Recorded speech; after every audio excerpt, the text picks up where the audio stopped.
Digital যুগে কচিকাঁচা থেকে শুরু করে টিনেজার সকলের হাতেই মুঠোফোন। সে খেতে বসার সময় হোক কিংবা পড়াশোনার শুরুতেই হোক, সব সময় হাতের সামনে আগে সেলফোন। কিন্তু মনস্তত্ত্ববিদ থেকে শুরু করে সমাজবিদরা বলছে স্ক্রিনিং টাইম ছেড়ে রিডিং টাইম বাড়ান, কারণ বুদ্ধি এবং জ্ঞানের সার ফোন নয়, বই। তাই আজ আমরা চলে এসেছি কলকাতা আন্তর্জাতিক বইমেলায়। আজ আমরা জেনে নেব এই অভিজ্ঞতার কথাই, যে ফোনের থেকে বই কতটা গুরুত্ব পাচ্ছে। সরাসরি জেনে নেব ছোট কচিকাঁচাদের থেকে। আসুন দেখে নেওয়া যাক।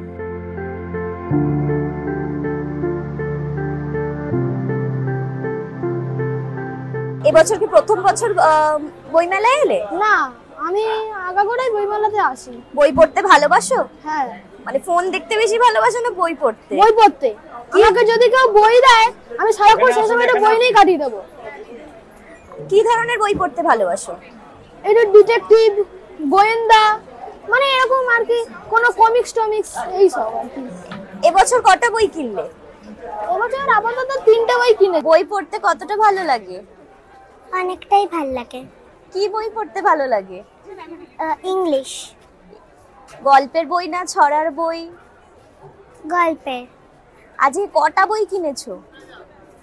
আজকে অনেকগুলো কিনেছি। ছড়ার বই পড়ি, গল্পের বই পড়ি, আরো বিভিন্ন ধরনের বই পড়ি। ফোন দেখতে বেশি ভালো লাগে না বই পড়তে? বই পড়তে। আমি অনেক বই দেখিয়েছি, আর তার মধ্যে থেকে 3টে বই কেনা আমার হয়ে গেছে। কি কি বই কিনেছো? 2টো ছড়ার বই আর একটা গল্পের বই। বই পড়তে খুব ভালো লাগে। কি ধরনের বই পড়ো? আমার কমিক্স ভালো লাগে, আর ড্রয়িং বুকস, আর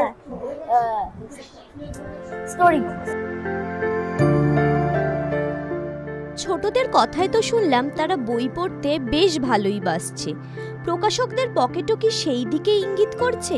কি বলছেন ছোটদের বই প্রকাশকরা? বাচ্চাদের বইয়ের প্রতি কি আগ্রহ আবার বাড়ছে? কারণ এখন তো সব বাচ্চাদের হাতেই মুঠোফোন, তো বইয়ের আগ্রহ কি বাড়ছে? দেখুন, কালের গতিতে অনেক কিছু পরিবর্তন হয়। সেই পরিবর্তনের মধ্যে এটা একটা বড় প্রশ্ন এবং বড় সংকটও।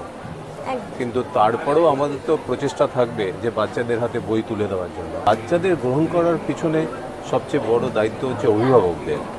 অভিভাবকরা যদি একটু সচেতন হন, তাহলে আমার মনে হয় যে বাচ্চাদের কাছে বইয়ের যে হারিয়ে যাওয়ার কথা আপনি বললেন, সেই হারিয়ে যাওয়ার স্মৃতি থেকে আমরা ফিরে আসতে পারবো। আচ্ছা, এবছরের বিক্রি কিরকম? সব মিলিয়ে শিশুদের বইয়ের প্রতি আমাদের আকর্ষণ যেমন আছে, দায়বদ্ধতাও আছে, বিক্রিও ভালো।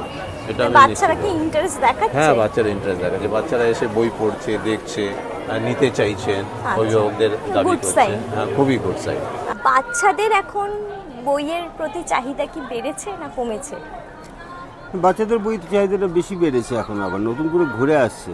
আসলে প্রজন্ম ঠিক বুঝতে পারছে যে না, বই ছাড়া গতি নেই।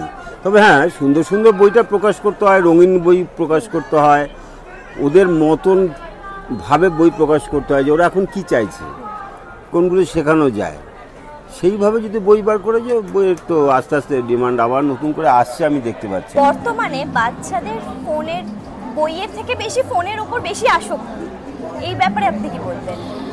এটা হয়তো আমরা একটু শহরের দিকে বেশি দেখতে পাই যে বাচ্চাদের মোবাইল অ্যাক্সেসটা বেশি থাকে, কিন্তু মফস্বলের দিকে এখনও কিন্তু বই পড়ার চলটা রয়েছে। কিন্তু এখন মুঠোফোন তো এসেছে, এটাকেও আমাদের অ্যাকসেপ্ট করতে হবে যে এটাও এখন, এটা ছাড়া তো আমাদের এখন চলবে না, কিন্তু এটার পাশাপাশি বই পড়ার অভ্যেসটাও রাখতে হবে।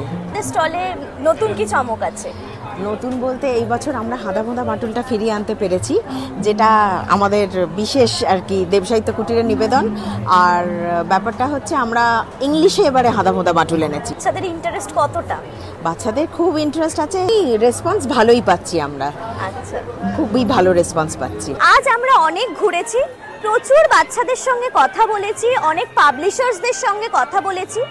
সব শেষে যা জানতে পারলাম, বাচ্চাদের বইয়ের প্রতি ভালোবাসার পুনরাবৃত্তি ঘটছে। তার মানে তারা বই পড়ছে, অনেক গল্পের বই, ছড়ার বই, ডিটেকটিভ বই তারা পড়ছে। আর এই নিয়ে প্রত্যেক পাবলিশার্সই কম বেশি আশাবাদী। ক্যামেরায় ঋত্বিক দেবনাথের সঙ্গে আমি সৌমিতা খাঁ, জি 24 ঘন্টা ডিজিটাল।